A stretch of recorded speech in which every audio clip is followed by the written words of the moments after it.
It's good to see smiling faces this early in the morning.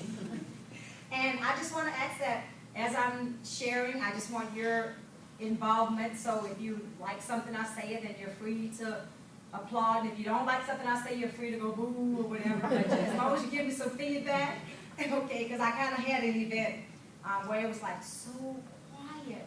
And all I saw was just a couple of ladies crying.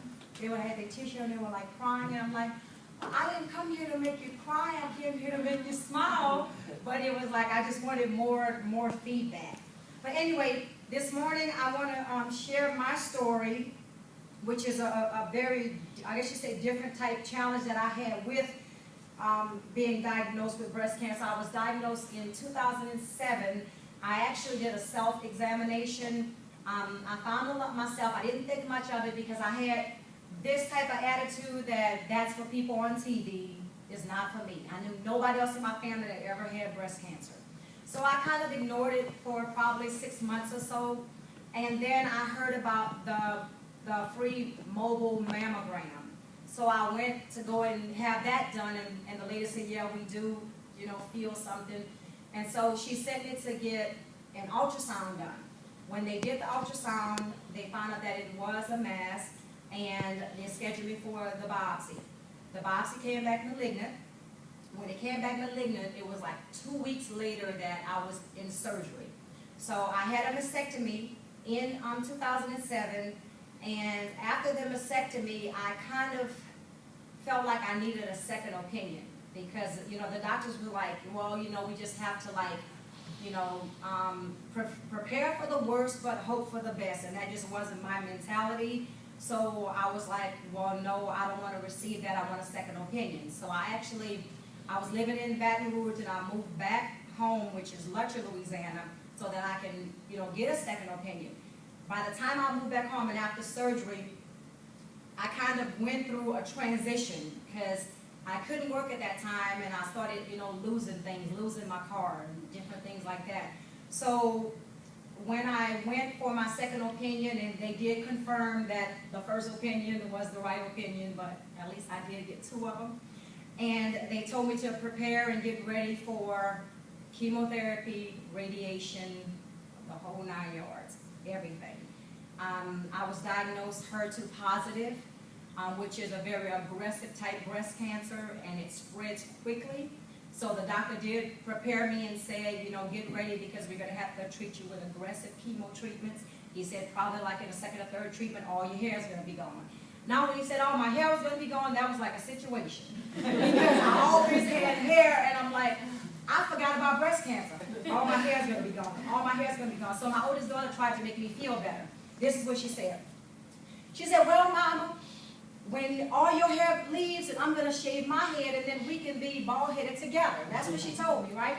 So then I'm like, okay, well, I have some support here. So after my second treatment, I went home, and I was brushing my hair, and the hair just started just coming out. I mean, it was painless, but it was just coming out. I had this whole shoebox full of hair. So I went to my daughter, and I said, Sharita, I said, now it's time to shave your hair because now my hair is coming out. And she said, well, Mama, she said, well, I don't want to shave my hair because if I shave mine, yours is guaranteed to grow back. Mine might not grow back. So I'm like, okay, well, thank you. So she didn't shave her hair, but she was one of the biggest supporters. My husband that's here today, I didn't know him at that time. I know my life would have been a lot better if I did, but we had not met yet. We didn't meet until 2012, and we're going to be celebrating our first year wedding anniversary the 23rd of next month. He's also a colon cancer survivor, and I kind of recruited him in with the breast cancer awareness events because I found out that men get breast cancer too. So it's like if we empower the men to know that they can get breast cancer too, they can prepare themselves and make sure they check and stay on top of it also. And that is not just a pink girl thing. But I said all that to say that I am honored to be here today. And as I went through the breast cancer and the chemo, and the radiation and all the things. When I got to the part of the radiation part hit me the hardest, and the radiation part hit me the hardest because they didn't tell me that it was going to burn you from the inside out. So they didn't tell me that. And so I noticed this big black square on my chest. It was like a slice of burnt toast. And when I looked in the mirror, and I'm like, God, who is that woman? I don't know her. I had already gotten used to the looking like a little bald-headed milk dud. I had gotten used to that, but then this was like something different. So it was different things that I had to prepare myself for, not just spiritually, I had to prepare myself mentally, because I had to realize that mental was like the biggest part of it, is that I had to stay positive, think positive, and do positive things.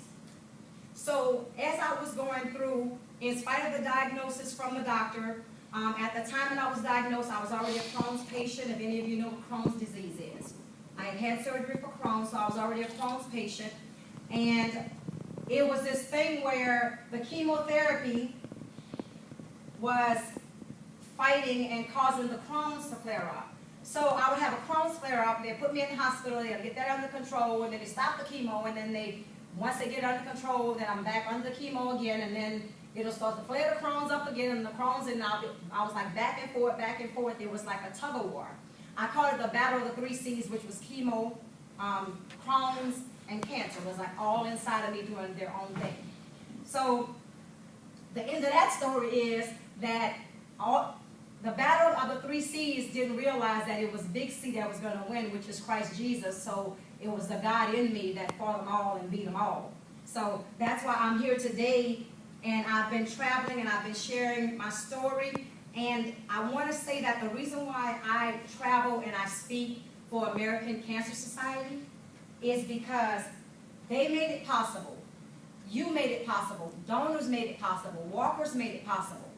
That when I came home with no money, I was actually referred to a place called the Hope Lodge. And the Hope Lodge is a place where cancer patients can go and stay free of charge. It's right next door to the American Cancer Society's administrative office. They took me in, nothing out of pocket. They made sure I ate. They made sure I had clothes. They offered me wigs. They offered me support. There was a van that took me to and from my treatments, no matter when the treatments were or how long I had to stay. There was somebody there to pick me up. And I mean, it was like a stress-free situation for me. And, you know, I'm glad that there are places like that and organizations like that, because there are a lot of people that don't have a lot of financial resources, that can't afford the treatments, that can't afford to do a lot of things and take care of themselves during this time. So that's why I feel almost indebted when they call me to come and to travel and to do different things, to let people know that what you're doing is making a difference. It's saving lives. It saved my life.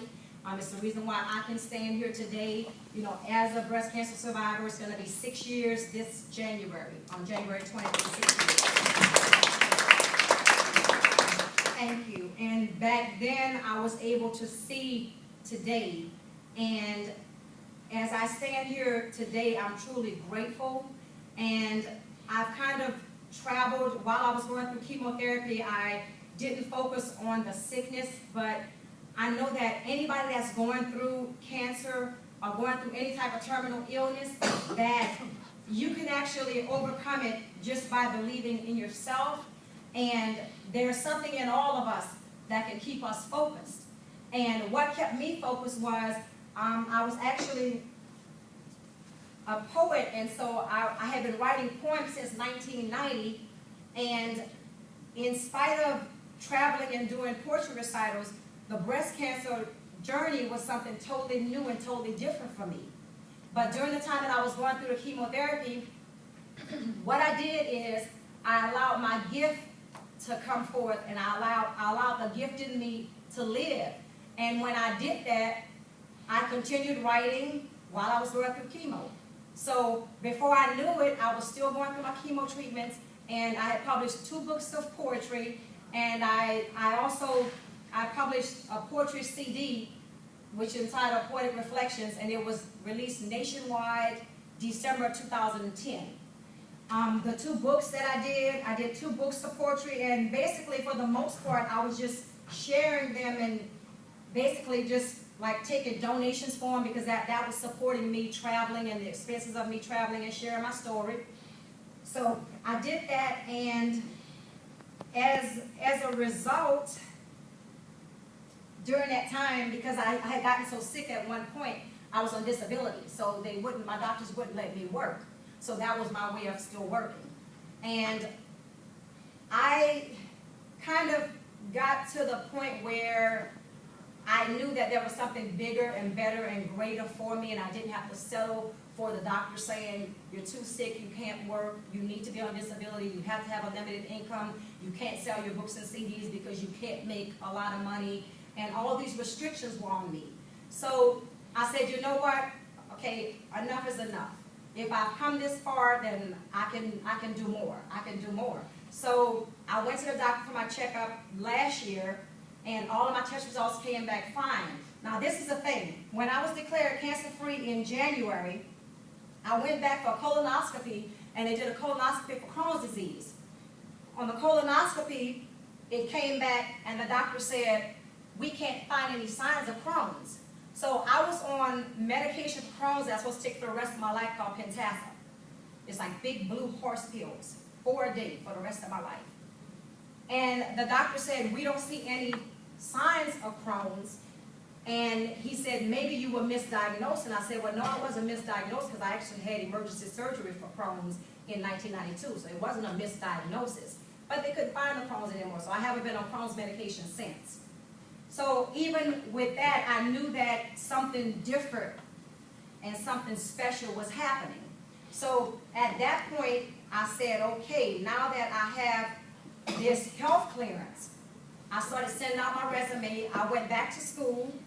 I went back to school in 2011, and I graduated from college this past May. So when I graduated from college, that was another milestone. Now I'm gonna give you a little bit of history behind that, because it doesn't sound like a lot when I say it, but I was a 9th grade dropout from high school. I was a teenage mother. I was a mother at 16. I was a teenage runaway. I went through a lot of things. I had a really, really rough life. My life has been full of challenges and full of, you know, different things that have happened.